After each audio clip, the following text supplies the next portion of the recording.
Galera, nessa questão da escola naval, eu explicarei que a variação de altura desse disco, bem como o tempo de queda dessas partículas, não impactam na velocidade angular desse disco. Se você entender isso, a questão fica bem tranquila. Eu vou explicar isso a você de maneira didática e não sobrarão dúvidas acerca disso. Vamos aqui para o enunciado. 29. Analise a figura abaixo. Temos esse esquema. Na figura acima, temos um dispositivo A que libera partículas a partir do repouso com um período de 3 segundos. Logo abaixo do dispositivo, a uma distância Hzão, um disco contém um orifício que permite a passagem de todas as partículas liberadas pelo dispositivo. Então, todas as partículas passam por aqui. O disco gira de tal modo que isso aconteça. Sabe-se que entre a passagem de duas partículas, o disco executa 3 voltas completas em torno de seu eixo. Não é obrigatório que ele execute essas 3 voltas, mas isso acontece. Então, basicamente, tem o disco, e aí tem aqui o orifício. Passou uma bolinha, aí ele dá 3 voltas. Nisso que ele dá 3 voltas, já está passando a outra bolinha no seu orifício, tá bom?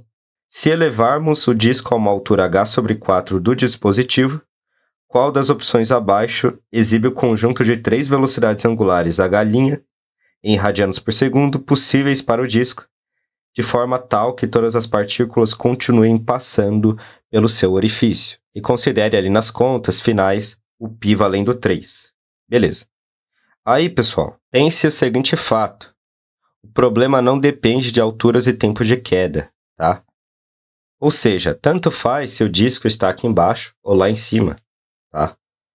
Essa velocidade angular, né? Ela não vai ser impactada por conta dessa variação de altura. Claro, se varia a altura, a partícula também, né, tem o seu tempo de queda variado, que ela vai percorrer uma altura menor, sim, mas o problema não vai depender de nada disso, tá? Eu vou provar isso. Bom, a prova consistirá no seguinte: calcular o tempo, né, para que esse disco dê 3 voltas. Eu vou chamar de tempo total, tá? Ou seja, tempo total. Não vou falar ainda de período nem nada, porque como eu disse, não é obrigatório que ele dê 3 voltas, né? É porque ele tem uma certa velocidade angular que faz com que tenha 3 voltas. Mas ele poderia ter dado 2 voltas e ter uma velocidade angular diferente. Enfim, vou chamar apenas de tempo total. Vamos lá. Aí eu desenhei aqui uma partícula, né, uma bolinha aqui, para representar o seguinte. Cara, acabou de passar essa partícula. Aí, bom, vai demorar um certo tempo. O tempo para liberar a próxima partícula. E o tempo de queda dela. Aí liberou, caiu. Nesse tempo, nesse intervalo de tempo, o disco, ele deu 3 voltas. E aí, a próxima partícula passará pelo orifício. Vamos pensar primeiramente no tempo de liberação da próxima partícula. Então, passou a primeira partícula, preste atenção. Se passou a primeira partícula, é porque ela partiu daqui, certo? Ela partiu daqui. Demorou 3 segundos para liberar ela, beleza? Tá bom. Partiu do repouso, ok. O tempo que essa partícula levou para partir daqui até chegar no orifício foi de... Eu posso inventar esse tempo. Vamos supor que esse tempo de queda, né, seja de x segundos. Então, altura h, tempo x. X qualquer, tá? Então, demorou x segundos. Aí pensa comigo, ela foi liberada e depois de x segundos ela caiu no orifício. A próxima partícula vai demorar agora quanto tempo para ser liberada? Bom, antes era 3 segundos. Só que essa partícula aqui, ela demorou x segundos para cair. Então, essa próxima partícula vai demorar quantos segundos para ser liberada? 3 menos x. E o tempo total aqui de rotação desse disco leva em consideração esse tempo de liberação, né, para a partícula cair. Tudo bem. Então, o primeiro tempinho aqui, né, o primeiro intervalo de tempo aqui no tempo total vai ser o tempo que o disco ele fica lá rodando, esperando a partícula ser liberada. Esse é o nosso primeiro tempo. 3 menos x. Tá? Beleza. Foi liberada. Aí pensa, agora ela já foi liberada. Foi liberada, ela vai demorar quanto tempo para cair daqui até aqui? Ela vai demorar X segundos. Vou destacar aqui de vermelho. Ela vai demorar X segundos. Aí pensa comigo, cara. O disco estava rodando, esperando a partícula ser liberada. Esse é o tempo de liberação. E esse tempo de liberação vai ser somado, né, com o tempo de quê? Tempo de queda. Porque o disco agora está esperando a partícula cair. Só que o tempo de queda é X. Nossa, é verdade, né? Então ele vai esperar liberar e esperar cair. Perfeito. Então 3 menos X mais X. 3 menos X mais X é 3, porque o X vai ser cancelado.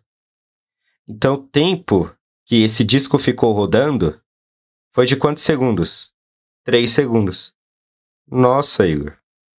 3 segundos é o mesmo período do dispositivo. Exatamente. Só que na cabeça da pessoa, ela fica fazendo um monte de conta e tal, ela não consegue perceber que esse tempo de queda vai ser cancelado. Na cabeça dela, não. O tempo de rotação ali do disco vai ser o tempo de queda, mais o tempo... A pessoa buga, entendeu? Só que o tempo de rotação do disco é 3 segundos, né? Para ele dar essas 3 voltas, beleza? Você percebe que não dependeu da altura. A altura poderia ser h ou h sobre 4. Claro, né? Se fosse h sobre 4, não seria um tempo x. Aí seria um tempo um pouco menor de queda, porque ele caiu uma alturinha menor. Só que, suponha que o tempo de queda nessa altura fosse de y segundos. Y segundos. Então aqui ficaria y e aqui ficaria y. Você percebe que o y ia ser cancelado também, de qualquer modo. Ou seja, não depende da altura. Essa rotação do disco, seja aqui ou aqui, vai demorar 3 segundos. Perfeito? Tá. Aí, claro, não é preciso, né, que esse disco dê 3 voltas. Pode ser que ele tenha dado 2 apenas, ou 1 volta, enfim. Ou pode ser que ele tenha dado mais. Cara, em vez de 3, ele deu 6 voltas. Bicho é louco. Em 3 segundos. Beleza, pode ser também. Mas sempre é um número inteiro de voltas. Isso é fato, tá? Então, esse tempo total, ele é o quê? Ele é um número inteiro de voltas, n, vezes o período, eu vou chamar de p, tá? É sempre um número inteiro de voltas vezes o período de rotação do disco. Lembrando, não depende da altura. Tanto faz essa altura. Pode ser h ou h sobre 4. Beleza. Então, o total eu vou chamar de np e tudo isso dá 3 segundos. Como eu tinha encontrado aqui. Aí, bom, eu quero encontrar o período de rotação do disco. Então, passo o n aqui dividindo. Portanto, pessoal, o período aqui de rotação do disco, eu vou colocar bem aqui no canto, vale. Fica meio estranho, tá? Mas é essa expressão mesmo. 3 dividido por um valor inteiro n. Tá? Fica essa expressão. Beleza, se o período é esse, né? Eu posso encontrar a frequência. A frequência vai ser o quê? Ela vai ser o inverso do período, né? A frequência de rotação. É só você pegar o período e inverter essa fração, né? O inverso de 3 sobre n, você troca ali o numerador com o denominador, denominador com o numerador, fica n sobre 3. Eu já sei a frequência.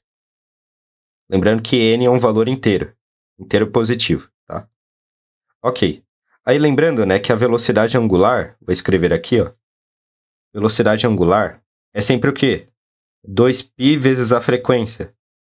E aí você vai pegar esse 2π, multiplicar por essa frequência n sobre 3. E aí, bom, pessoal, esse w', naquela altura de h sobre 4, vai ter uma velocidade angular 2π vezes esse n sobre 3, que é a frequência. O π, ele considera aqui 3, tá? Então, vamos colocar aqui 3 direto. 3. E aí você multiplica pela frequência, n sobre 3. Beleza? E aí, bom, esse 3 cancela com esse 3. E aí você encontra que o w' vale 2n, com n sendo inteiro positivo, tá? Aí, novamente, cara, por que eu estou, né, usando essa frequência para calcular a velocidade angular desse disco? Aí eu vou explicar pela milésima vez. Não depende da altura. Então, as características como período, frequência, velocidade angular não varia se você varia a altura. Não vai mudar. Literalmente. Parece estranho isso, né? Como assim não vai mudar, Igor? Claro que a bolinha vai passar mais rápido ali. Não. Não vai, tá? Não vai mudar com a variação da altura. Tenha isso em mente, tá?